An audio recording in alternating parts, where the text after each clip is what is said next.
बच्चों, आशा है आप लोग स्वस्थ होंगे और खुश होंगे। हिंदी के ऑनलाइन कक्षा में और वीडियो नंबर 58 में एक बार फिर से आपका बहुत स्वागत है। बच्चों, पाठ 10 जब बादल है चैप्टर में आप लोगों ने इस पाठ के सारांश को समझ लिया, आपने पाठ वाचन भी कर लिया, कठिन शब्दों को आपने अपनी कॉपी में लिखा, शब्दों के अर्थ को आपने याद कर लिया। चलिए बच्चों, अब आगे हम लोग इस पाठ में स्थित लिंग, वचन, विलोम, पर्यायवाची शब्द और वाक्य निर्माण को जानेंगे। अब हम लोग लिंग वचन वाले शब्द ढूंढते हैं कि कौन से शब्द इस पाठ में हैं जिसका हम लोग लिंग परिवर्तन कर सकते हैं और कौन कौन से वैसे शब्द हैं जिसका हम लोग वचन परिवर्तन कर सकते हैं। चलिए बच्चों, लिंग बदलो की ओर बढ़ते हैं। देखिए, अब है लिंग बदलो। यहाँ शब्द लिखा हुआ है आदमी। आदमी शब्द का जब हम लोग लिंग बदलते हैं तो क्या बन जाएगा बच्चों? आदमी का औरत। मोर, मोर शब्द का जब हम लोग लिंग बदलेंगे तो बन जाएगा मोरनी। फिर है पौधा। पौधा शब्द का जब हम लोग वचन बदलेंगे, क्योंकि यहाँ प्रश्न दिया गया है वचन बदलो, तो पौधा का जब हम लोग वचन बदलेंगे तो हो जाएगा पौधे। जब एक है तो पौधा, एक से अधिक है तो पौधे। फसल, फसलें।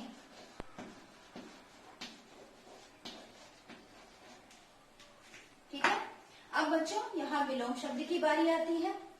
शब्द है गुस्सा, धरती, इच्छा, मधुरता, अप्रसन्न, पानी और जल।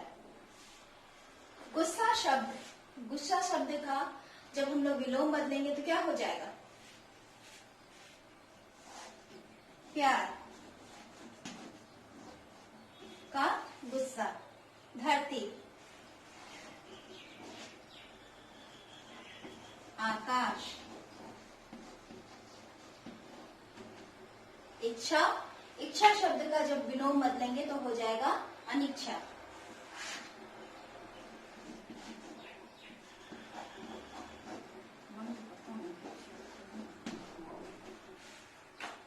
मधुरता, यहाँ र मिट गया है। मधुरता शब्द का जब विलोम बदलेंगे तो बन जाएगा कटुता।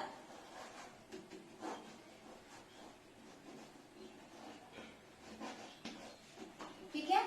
अप्रसन्न बच्चों, अप्रसन्न शब्द से जब हम लोग अ हटा देंगे तो इसका विलोम शब्द बन जाएगा प्रसन्न।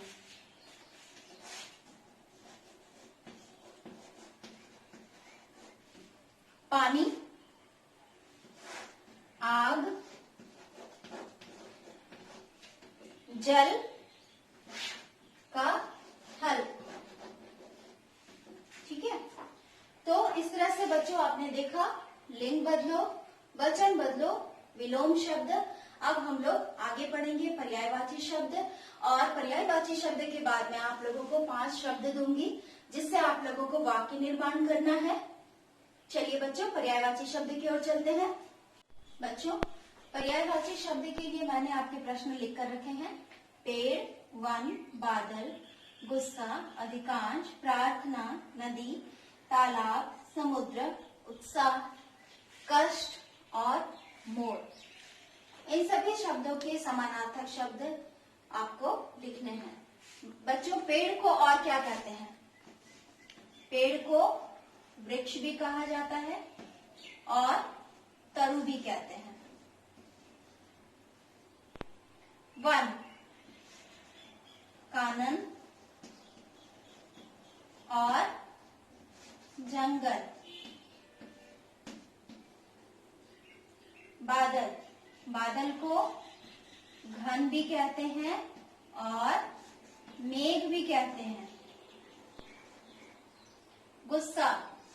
गुस्सा को क्रोध भी कहते हैं और कोप भी कहते हैं। कुपित होना भी गुस्सा का ही शब्द है। अधिकांश, अक्सर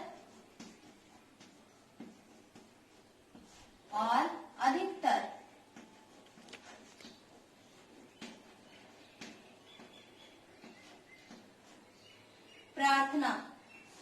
प्रार्थना को विनती करना या मनुहार करना भी कहते हैं। मनुहार।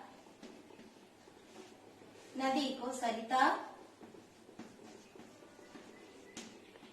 तटिनी,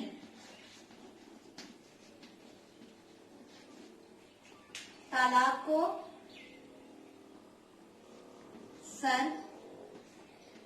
सरोवर,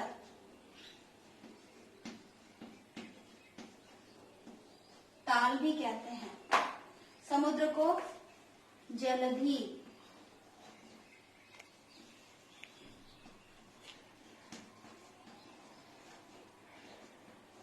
सागर कहा जाता है। उत्साह को जोश और हौसला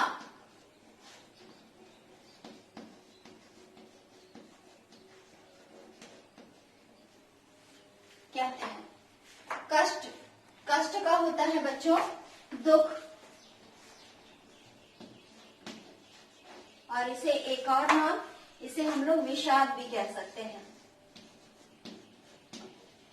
ठीक है, कष्ट को दुख भी कहते हैं और विषाद भी कहते हैं। फिर है मोर को मयूर और कलगीधर।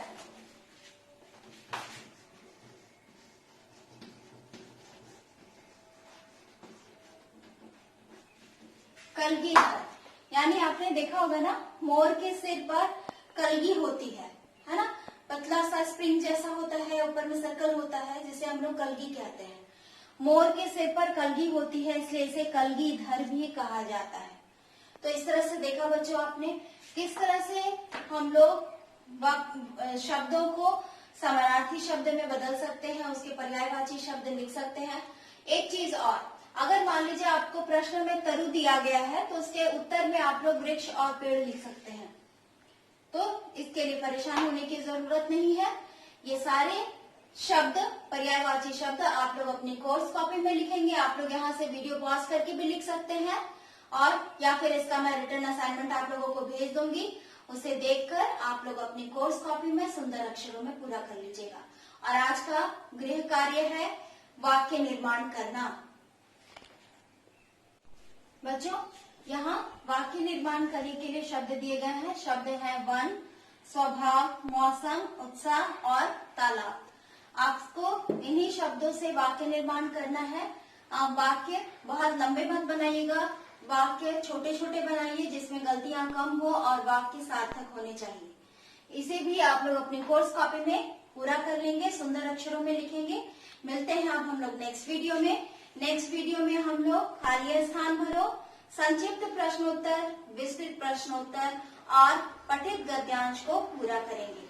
तब तक आप लोग अपने सारे गृह कार्य को पूरा कर लीजिएगा। स्वस्थ रहिए और खुश रहिए।